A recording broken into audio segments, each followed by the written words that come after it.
Gutter സൂക്ഷിച്ചു പോടേ.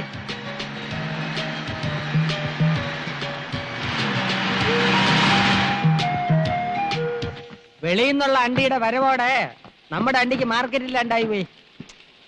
കച്ചവടമൊക്കെ നഷ്ടത്തിലാണ്. കൂടുതൽ ആളുകൾ പണി ചെയ്യുന്ന സ്ഥലം ഇതാണോ? ആ പിന്നെ കാണാം. സ്ഫോടനം അപകടമല്ല. അണ്ടി കമ്പനി ആളിക്കത്തുന്നു. പ്രാണശാർത്ഥം ഓടുന്ന തൊഴിലാളി തരണി മേഖല അത് മോശം തൊട്ടിലാണ്. തീവ്രവാദികൾ കാവടി പ്രവേശിക്കാം. പിന്നെ വെടിയോട് വെടി. ആ വെടിയിൽ ചില്ലു ജനാലകൾ തകരുന്നു. അതിന് പ്രത്യേക ഷോട്ട്. ഇവിടെയാണ് ബോംബൊക്കെ പറ്റിയ സ്ഥലം. പിന്നെ ഒരു പൊട്ടിത്തെറി. പൊട്ടിത്തെറിയല്ല, മുഖം പൊത്തി അടിയാണ് വേണ്ടത്. എന്റെ അണ്ടി ഫാക്ടറി ആരാടാ ബോംബ് വെക്കാൻ നിന്നോട് പറഞ്ഞത്? ആ പ്രഭാര പ്രഭുവല്ലേ പറ. ഈ കോണാങ്കട്ടി വേഷം മാറി നടന്നാൽ ഞാൻ തിരിച്ചറിയില്ലെന്ന് വിചാരിച്ചോളാം ബ്രോക്കറെ. ഞാൻ ബ്രോക്കറല്ല, പി ആണ്. പി എന്ന് വെച്ചാൽ പാഴണ്ടി എന്നാണ് അർത്ഥം. അല്ല, വലിയ വലിയ കോടീശ്വരന്മാരുടെ കൂടെ നടക്കുന്ന ചിങ്കരി എന്നാണ് അർത്ഥം. ഈ നാട്ടിൽ ഞാനല്ലാതെ വേറെ ആരാടാ കോടീശ്വരൻ? അയക്കെന്തിനാണ് ഇവിടെ പണി? സിനിമ പിടിക്കുന്ന പണി. അയ്യോ, അയാളിപ്പോ എവിടെയാണ്? പുതിയൊരു ദൂരദർശൻ തുടങ്ങാൻ വേണ്ടി വന്നതാ. അപ്പൊ പഴയ ദൂരദർശനൻ സർക്കാരല്ലേ, സാമ്പത്തിക ഞെരുക്കം കാണും. എന്റെ സാറിപ്പം മഹാഭാരതം പോലുള്ള സീരിയസ് ആയി പിടിച്ചോണ്ടിരിക്കുകയാണ്. രണ്ട് അണ്ടി കമ്പനി മുതലാളിമാരുടെ കുടിപ്പകയുടെയും മത്സരങ്ങളുടെയും കയറലിയിപ്പിക്കുന്ന ഇടി സീരിയൽ. ഒരു മുതലാളി മണ്ടൻ, മറുമുതലാളി മരമണ്ടൻ. അവസാനം ഇരുവരും തമ്മിൽ തല്ലി കുത്തിച്ചാകുന്നു. രഹസ്യം കഥ. അവസാന ഭാഗം പിടിക്കാൻ ഉദ്ദേശിച്ച ഞാൻ ഇവിടെ വന്നത്. ഞാൻ ലൊക്കാലിറ്റി കാണാൻ വന്നതാ. പൊട്ടിത്തെറി ഇവിടെ വെച്ചാണ് ഉദ്ദേശിക്കുന്നത്. അതിന്റെ കാര്യമാണ് ഞാൻ നേരത്തെ പറഞ്ഞത്. പച്ച തെറിയേക്കണ്ടെങ്കിൽ ഇറങ്ങി പൊയ്ക്കോ. ഞാൻ ഈ സ്ഥലം സിനിമാ പടം പിടിക്കാൻ കൊടുക്കൂല. ഇല്ലെങ്കിൽ വേണ്ട, പിന്നെ ചോദിച്ചില്ല പറഞ്ഞാന്ന് പറയരുത്. ഞാൻ പോവുന്നു. എങ്ങോട്ട്? കാലൊടിഞ്ഞ ഇല്ല ചിരട്ട സാറിന്റെ അടുത്തേക്ക് പോവേണ്. ആ സാറ് കമ്പനി തരാതിരിക്കില്ല. കമ്പനി തരുന്ന എന്തിനാണ് ഉറപ്പ്? എന്റെ മുതലാളിയെ പോലൊരു അവിവാഹിതനും കോടീശ്വരനുമായ ഒരുത്തനെ വളർത്തിയെടുക്കാൻ ഏത് പെമ്മക്കളുടെയും ബുദ്ധിയുള്ള തന്തമാര് ശ്രമിക്കും. സുന്ദരൻ, സുമുഖൻ, സുശീലൻ, നായർ. ഓ, ചെറുക്കന്റെ പേര് സുശീലൻ നായർ എന്നാണല്ലേ ഫസ്റ്റ് പേര്? അതല്ല, അത് വിശേഷണം. പയ്യന്റെ പേര് ബാലകൃഷ്ണ. ആരോടും പറയില്ലെങ്കിൽ ഞാൻ രഹസ്യം പറയാം. ആ പ്രഭു സാറിന്റെ മൂക്ക് വേണ്ടി ഈ മുതലാളി ആലോചിക്കാൻ എന്നെ ഏൽപ്പിച്ചിരിക്കുക. എങ്കിൽ ഞാൻ പോട്ടെ. പോകാൻ വരട്ടെ. ആ ആലോചന ക്യാൻസർ ചെയ്. പണ്ടേ നിന്റെ സ്വഭാവം ഇങ്ങനെയാണ്. ഏതെങ്കിലും നല്ല കേസുകൾ വരുമ്പം നീ പ്രഭുവിന് തട്ടും. പിന്നെ ഞാൻ അത് മുടക്കാൻ നടക്കണം. ഡേയ്, ഈ ചെറുക്കനെ എനിക്ക് വേണം. ആ പ്രഭാര പ്രഭു ആശിച്ചത് ഞാൻ നേടിയെടുക്കും. നീ പടം പിടിക്കുകയെ ബോംബ് വയ്ക്കുകയെ എന്തൊരു വേണേ ചെയ്തോ. വേണേ എന്റെ അണ്ടി ഫാക്ടറി മുഴുവനോടെ നീ കത്തിച്ചോ. എടേ, എനിക്ക് ആ ചെറുക്കനൊന്ന് പരിചയപ്പെടണല്ലേ. തികച്ചും യാദർച്ഛികമായിട്ടാണ് പരിചയപ്പെട്ടതെങ്കിലും എനിക്ക് നിങ്ങളെ ഇഷ്ടമായി. നമുക്ക് വീണ്ടും കാണണം. എന്റെ മനസ്സിൽ ചില കണക്കുകൂട്ടലൊക്കെ ഉണ്ട് കേട്ടാ. ഓക്കെ.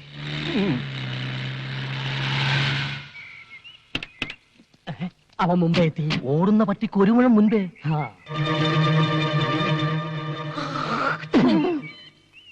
ഇവൻ വന്ന സ്ഥിതിക്ക് ഞാൻ ഒരു കാര്യം തീരുമാനിച്ചു കഴിഞ്ഞു. എന്തൊരു ഡിസ്ക് എടുത്താലും ശരി, എന്റെ മോളെ ഈ ചെറുക്കനെ കൊണ്ട് തന്നെയും കിട്ടി. ഇത് റിസ്ക് തന്നെയാ. ഇതെന്റെ ഒരു വാശിയാണ്. സ്വന്തം മോളുടെ ജീവിതമാണ്, സൂക്ഷിക്കണം. അതാണ് എനിക്ക് വലുത്. എന്നെ നീ ഒന്ന് പരിചയപ്പെടുത്തണം കേട്ടാ. ഞാൻ കുമാർ കുബേര. ഞാൻ കൃഷ്ണ, ബാലകൃഷ്ണ. ഇപ്പൊ പോയവൻ എന്തിനാണ് ഇവിടെ വന്നത്? ഇയാൾ എന്തിനാ ഇപ്പൊ ഇങ്ങോട്ട് വന്നത്? ഞാൻ പരിചയപ്പെടാൻ. അയാൾ പരിചയപ്പെട്ടിട്ട് പോയി. ആ പോയ സാധനം ഫ്രോഡാണ് കേട്ടാ. ഈ നിൽക്കുന്ന സാധനം ഞാൻ ഡീസന്റ്. വലിയ മുതലാളിയാ കശുവണ്ടിയുടെ. എത്ര ഫാക്ടറി ഉണ്ട്? ഒന്നോ? ഈ നിൽക്കുന്ന മുതലാളിക്ക് 18 ഫാക്ടറി ഉണ്ട്. എന്തൊരു ഫാക്ടറി? പടം പിടിക്കുന്ന ഫാക്ടറി. അതും കേരളത്തിന്റെ വിവിധ ഭാഗങ്ങളിൽ പറഞ്ഞു കൊടുക്കുകയെ. ഒറീസ, ബീഹാർ, രാജസ്ഥാൻ, വയറ് നിറഞ്ഞ്. ഈ നോക്കത്ത ദൂരത്ത് കണ്ണും നട്ട് കിടക്കുന്ന സ്ഥലം മുഴുവൻ മുതലാളി സ്വന്തമാക്കാൻ പോണു. ഒരു സ്റ്റുഡിയോ തുടങ്ങാൻ. ഈ ഫോട്ടോ എടുക്കുന്ന സ്റ്റുഡിയോ അല്ല, യുമാറ്റിക്. ഡ്രൈവർ. ഇയാൾക്ക് മനസ്സിലായില്ല, ശരിക്കും പറഞ്ഞു കൊടുക്ക്. ഈ ടിവിയിൽ വന്ന സിനിമയില്ലേ, അത് പിടിക്കുന്ന ഫാക്ടറി. ദൂരദർശനൻ. ആ, പുതിയതായിട്ടൊരു ദൂരദർശനം തുടങ്ങാൻ വരുന്ന ആളാണെന്ന് ഇയാള് പറഞ്ഞു. തോന കായാവൂലേ? ഓ, ഒരു 5 കോടി. എടോ പിയെ, ഇവിടെ പരിസരത്ത് എങ്ങനെ 5 സ്റ്റാർ ഹോട്ടൽ വല്ലതും ഉണ്ടോ താമസിക്കാൻ? ഇല്ല സാർ. ഇല്ലേ? എങ്കിൽ ദൂരദർശന്റെ പരിപാടി ഇവിടെ വെച്ച് അവസാനിപ്പിച്ചിരിക്കുന്ന അച്ഛനോട് ഫോൺ ചെയ്ത് പറഞ്ഞേരെ. എന്റെ വീട്ടിൽ താമസിക്കാന്ന് പറയണേ.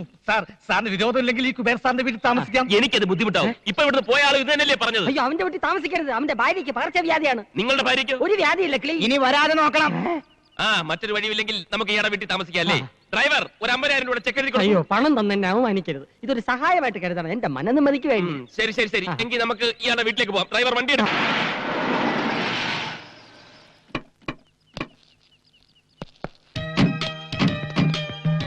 ഇതാണ് എന്റെ ഭവനം.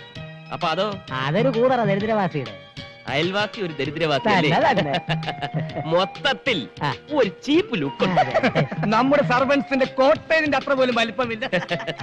കുറച്ച് ദിവസത്തേക്കല്ലേ അഡ്ജസ്റ്റ് ചെയ്യാം. ഡ്രൈവർ, പെട്ടിയെടുക്കൂ. പെട്ടിറേ. ചെന്താമരം.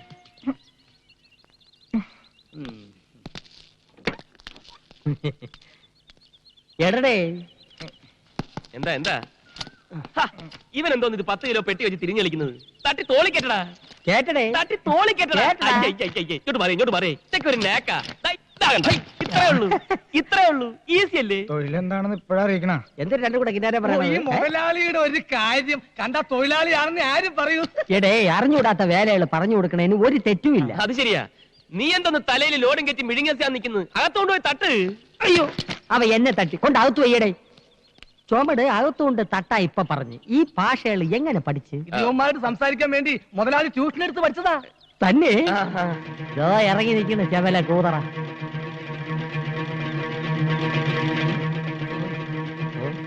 മോനെ നീ എപ്പോഴാണ് ഇവിടെ ദൂരദർശനം തുടങ്ങാൻ പോണത്? കോടിക്കണക്കിന് കായ് ചെലവാവില്ലേ?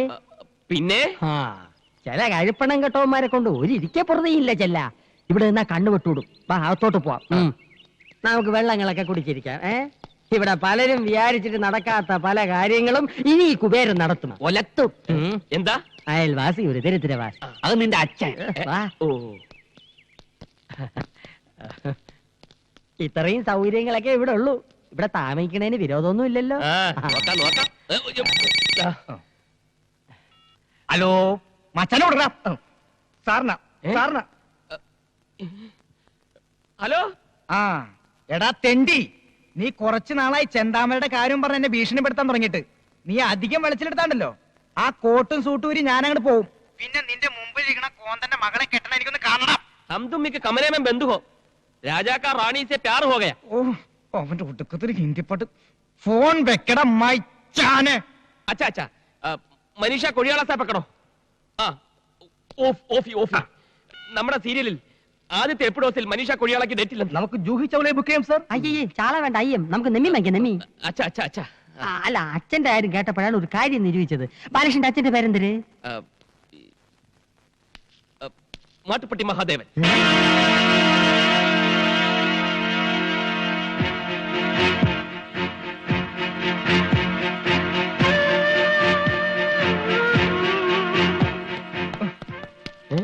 നീ എന്തിനാ എന്റെ അച്ഛന്റെ പേര് പറഞ്ഞത്? എന്റെ അച്ഛൻ മരിച്ചുപോയില്ലേ? അച്ഛൻ മരിച്ച കടക്കാരുടെ തന്തയുടെ പേര് പറയാ. ഈ സിറ്റുവേഷനിൽ കാശുകാരനായ ഒരു തന്തയാണ് ആവശ്യം. അത് കേട്ടത് ആ കുബേരനകത്തോട്ട് പോയി. ഇനി എങ്ങാനും അയാൾക്ക് മഹാദേവനെ പരിചയം ഉണ്ടാവുമോ? ഉണ്ടാവോ? ഉണ്ടാവോ? നീനെ നമ്മുടെ ഫാക്ടറി വരുന്ന കശുവണ്ടിയൊക്കെ എവിടെ നിന്നാണെന്ന് അറിയാം? ആ മിടുക്കി. എടി തൂവലെ മഹാദേവന്റെ തോട്ടത്തിൽ നിന്നാണ്. ആ അയാളുടെ മോൻ നമ്മുടെ മോളെ കെട്ടിയ അണ്ടി പുറത്തൊന്നും വാങ്ങിക്കണ്ടല്ലോ. അത് ശരിയാ. ഇനിയിപ്പോ അയാളെങ്ങനെ പോലീസിൽ ഫോൺ ചെയ്യോ? എങ്കിൽ എല്ലാവരും അകത്തായത് തന്നെ. തലം കാലിയാക്കുന്നതാണ് ബുദ്ധി. ബാബാ ബാബാ നില്ലേ.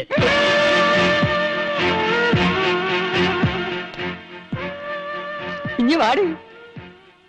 ഇതാണ് മാധവന്റെ മോൻ ബാലകൃഷ്ണൻ. ബാലകൃഷ്ണ. തെറ്റിപ്പോയി. ഇതെന്റെ ഭാര്യ ലീല.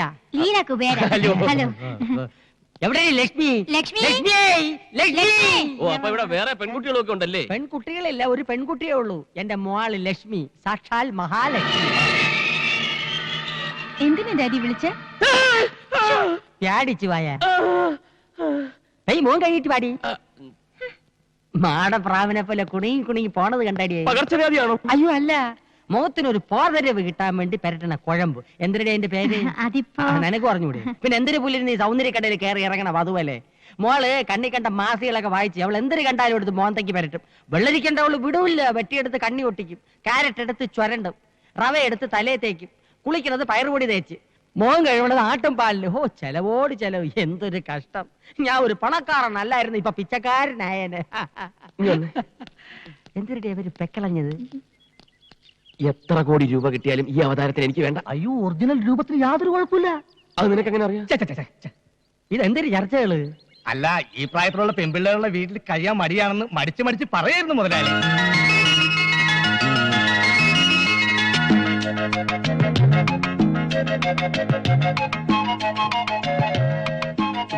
ഇതേതാ ഈ കുട്ടി? എന്റെ മോള്. എനിക്കിഷ്ടമായി. ഈ വീടും പരിസരവും ഒക്കെ പരിചയപ്പെട്ടില്ല. സോറി. ഞാൻ ബാലകൃഷ്ണ. തിരക്കിൽ നിന്നും തിരക്കിലേക്ക് തിരക്കിട്ട് കുതിക്കുന്ന ഒരു ബിസിനസ്സുകാരൻ. മഹാഭാരതം കാണാറുണ്ടോ? ആ ബുക്ക് കൂടെ വാങ്ങിച്ചു വെച്ചിട്ടുണ്ട് 300 രൂപയായി. അതല്ല, ടിവിയില്. ഇതൊക്കെ ടി വിയിലും വന്ന കണ്ടിട്ടുണ്ടോ? ഉണ്ട് രാമായണം. ഉണ്ട്. ഇത് രണ്ടും നിർമ്മിച്ച ഞാനാ. വേറെ വേറെ പേരുകളിൽ. അതെന്തരന്? ഈ ഇൻകം ടാക്സ്. ഓ ഈ സീരിയൽ അല്ലാതെ സിനിമയൊന്നും പിടിച്ചിട്ടില്ല.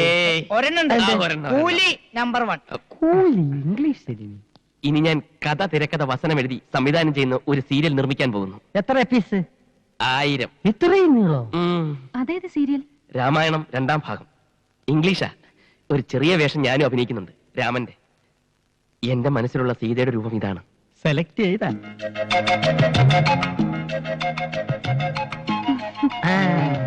ഇപ്പൊ ഏതാണ്ട് കൊത്ത ലക്ഷണമുണ്ട്. എന്തരത്ത്? അല്ല, സീത നായിക ജൂലികൾക്ക് പകരം.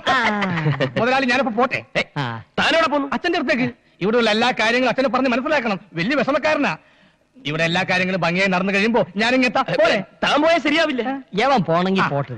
മോന്റെ എല്ലാ കാര്യങ്ങളും നോക്കി ഞാൻ ഇല്ല ഇവിടെ. ദേ മേളിലാണ് മുറി, അങ്ങോട്ട് ചെല്ല്. പോ. ദേ, ദേ, ദേ. നീ അങ്ങോട്ട് വെച്ച് വിടുന്നത്? ഡ്രൈവർക്ക് പുറത്ത് ഷെഡിൽ താമസിക്കാം. ഷെഡാ? വാ പോ. നീ അങ്ങോട്ട് ചെല്ല്. ദേ, പോടേ. ഷെഡിലോട്ട് ചെല്ല്. എന്തിനിടെ നിന്ന് വടവണത്? ഇവൻ തറയാണല്ലേ.